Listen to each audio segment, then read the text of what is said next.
So hello fellow Earthlings. This is Earthling 6455463728.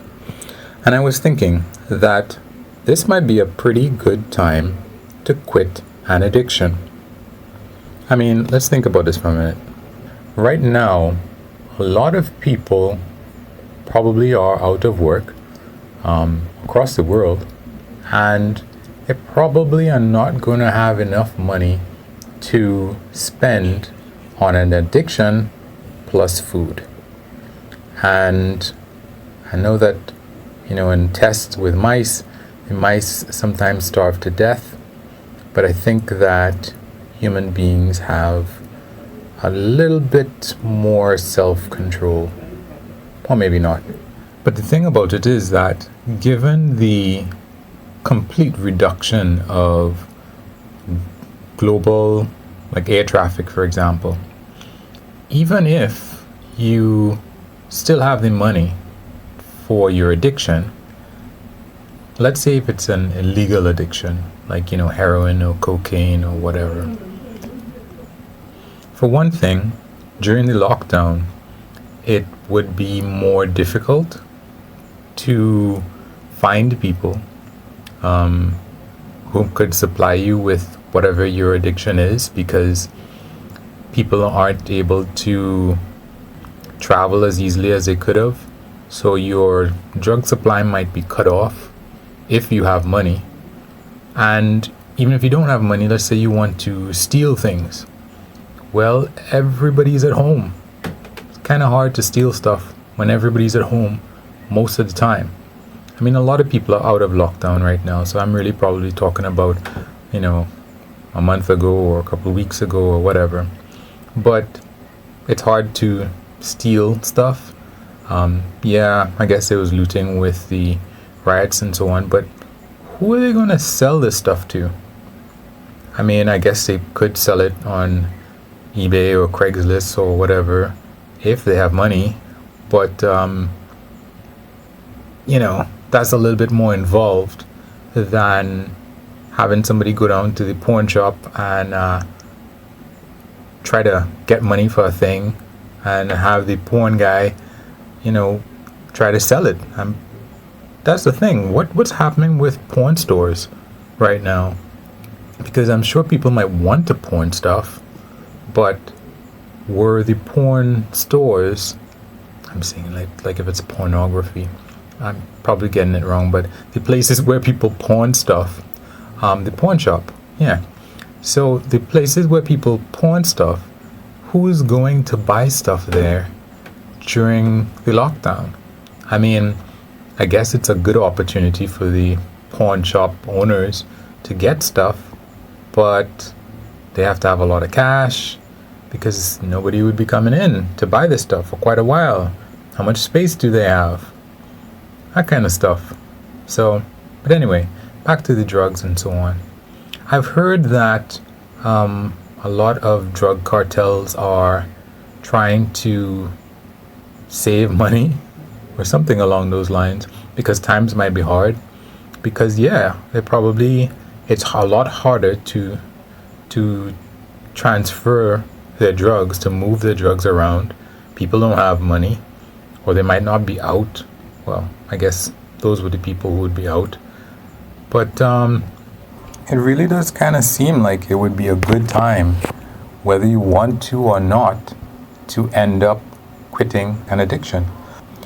And beyond that, given all the murders, for example, that were happening in Mexico and perhaps other South American countries as a result of gangs, cartels fighting each other, I'm really hoping, I know that there would be deaths as a result of COVID-19, but I'm hoping that there would be a lot less than the people who were probably dying from cartels fighting each other.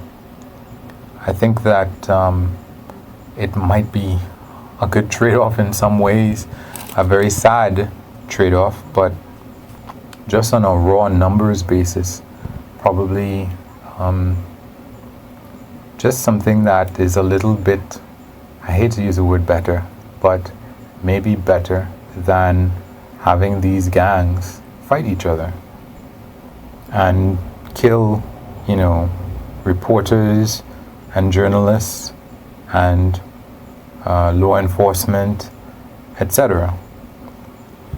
Of course, there's many countries and, let's say, states in the US, across the world, they're opening back up in spite of the fact that COVID-19 cases are rising.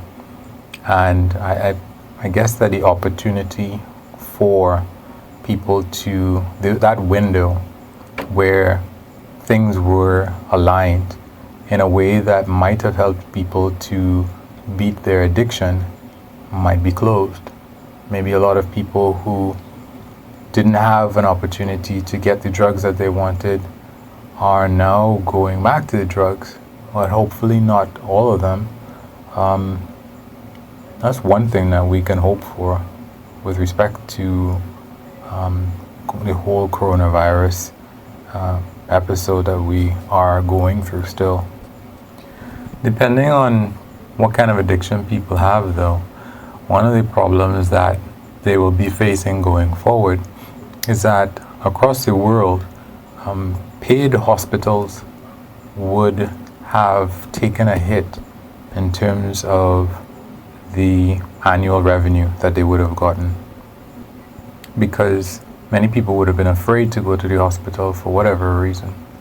So as things open up across the world, not only are there going to be more COVID cases anyway and people at the hospital, some of those hospitals might have gone under and might not be able to help treat people who are overdosing, or people who, I don't know what else, hospitals might provide in their way of medical care for people who are addicts, like maybe pumping somebody's stomach if they've drunk too much, or treating them for COPD or so because of a smoking addiction. So the world's probably going to be a little bit harder it's going to be a little bit more difficult for addicts to get the care that they need.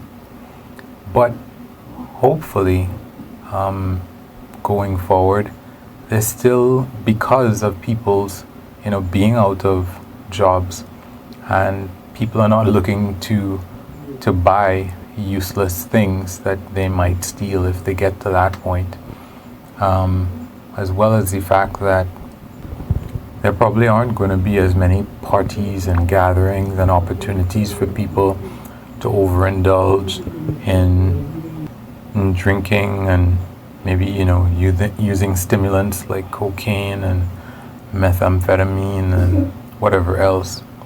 So, I don't know. I'm really going to be interested in if anybody comes out with, well, there's certainly going to be they're probably going to get to it at some point, what effect this pandemic has had on, well, I guess the war on drugs or addiction or anything else. I think there's probably going to be a lot of studies and information coming out of this, but of course, a lot of it we're probably going to have to wait for a year or 2 or 3 before we can get a clear look at how things have changed. And I'm hopeful that it helps things in the positive, because, definitely the life expectancy in a lot of countries is going to be a lot lower going forward because of all of the deaths.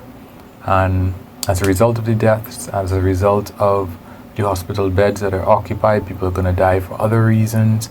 People have been afraid to go to the hospital for, when things were at their highest, and, they would have gotten a heart attacks or whatever at home. So, yeah, it's really going to be a little bit odd.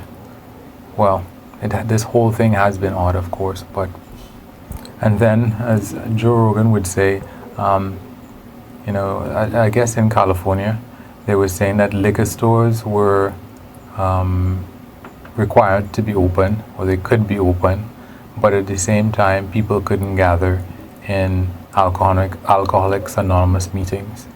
And I don't know where if Joe Rogan really thinks or doesn't understand or appreciate that you go in and out of a liquor store, whereas you sit down and talk in a group to other people in an Alcoholics Anonymous meeting. So you have a much better opportunity to pass on the disease, coronavirus, to other people. So it's not so strange. I mean, I understand that people might want to, they might not like the Zoom version of it, but I think you can get used to anything after a while. So, anyway, we'll take a look. Let's look at that data when it comes out. It's just a lot of different ways one can think that things could potentially get better, or they might get worse because people are despondent and they don't know which way to turn, and they look to drugs to try to help them through this. So anyway, guys, you can wish me lucks, you can like or unlike, you can comment, subscribe and or share. And of course, you can do nothing. Peace.